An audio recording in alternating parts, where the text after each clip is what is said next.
We are meeting today at the moment when geopolitics is reshaping supply chain decisions as profoundly as cost or engineering capability ever did. A war in West Asia, termed as the Middle East, is sending tremors through global markets, driving energy prices up and pushing capital out of some markets. Yet in recent weeks, global funds bought over $2 billion in Malaysian bonds. This is great news for Malaysia. The highest inflow in 10 months. The ringgit has been Asia's best performing currency for 2 consecutive years. Our economy grew 5.2% last year. And Malaysia has also attracted record levels of investment, driven by manufacturing, semiconductors, and aerospace, largest from the United States to China, to Germany, Europe, and other parts of the world. None has arrived without effort. We have relentlessly committed ourselves to policy reforms and sustained engagement with firms and fund managers, many of whom are spoiled for choice as to where they put their money and their manufacturing. That work continues, and we will pursue it with discipline. They have seen a government that follows through on what it commits to. They have seen an economy that held its ground while conditions around it deteriorated. And they have seen something that Malaysians ourselves do not say often enough, that this country makes things the world genuinely depends on. Companies here manufacture wing structures for some of the most widely flown commercial aircraft in the world. They produce precision components for aero engines on long-haul routes across every continent. Semiconductor plants in Penang, Kulim, in Johor, hand assembly, testing and packaging for chips embedded in defense and security systems. One Malaysian-owned company holds Tier 1 supplier status with a leading global aero engine manufacturer, producing here in Malaysia components that only a small number of countries are trusted to make.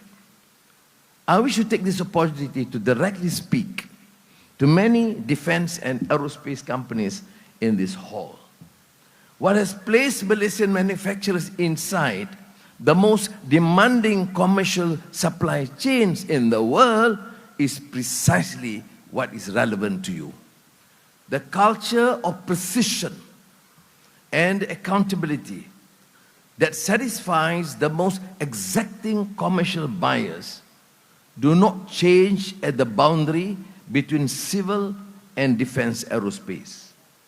In the vast majority of platforms, it involves the same discipline applied by the same people and in the same facilities. So the primes and Tier 1 suppliers here come and find our manufacturers. Spend time with them. A number of you have already begun to do so, and to do precisely and exactly that. And I would invite those who are yet to consider seriously why their peers have. Malaysia has a policy of active non-alignment, or we in ASEAN says centrality, engaging with all parties. Notwithstanding their ideological differences and major policy shifts. And that has allowed us to engage confidently with all countries. a Malaysian supplier enters your supply chain without the political complications that have made sourcing decisions so difficult elsewhere.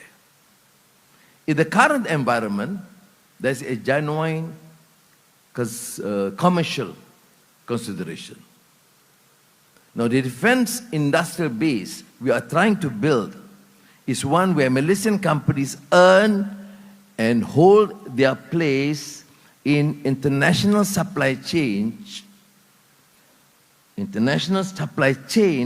on the strength of their work, where the discipline that wins a contract also keeps it.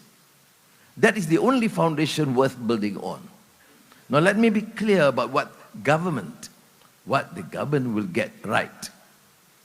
Intellectual property will be protected promptly and reliably. Strategic trade controls will be enforced. Contracts will hold. The law will apply to everyone in the same way without exception. These are conditions which none of what I have described this morning is possible, and we take that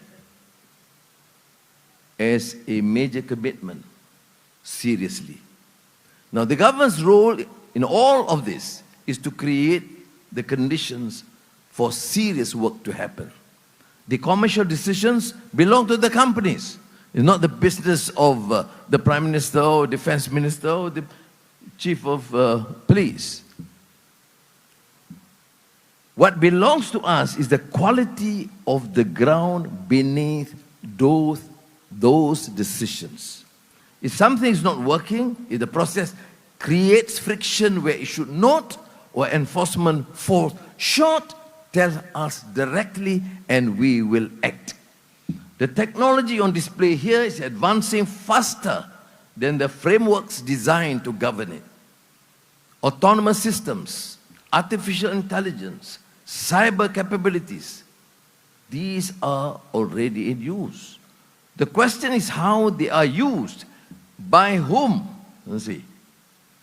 how they are used, by whom, and under what constraints is one that governments must lead and one that industry cannot stand apart from. The conversations that will matter most this week will not take place on this stage.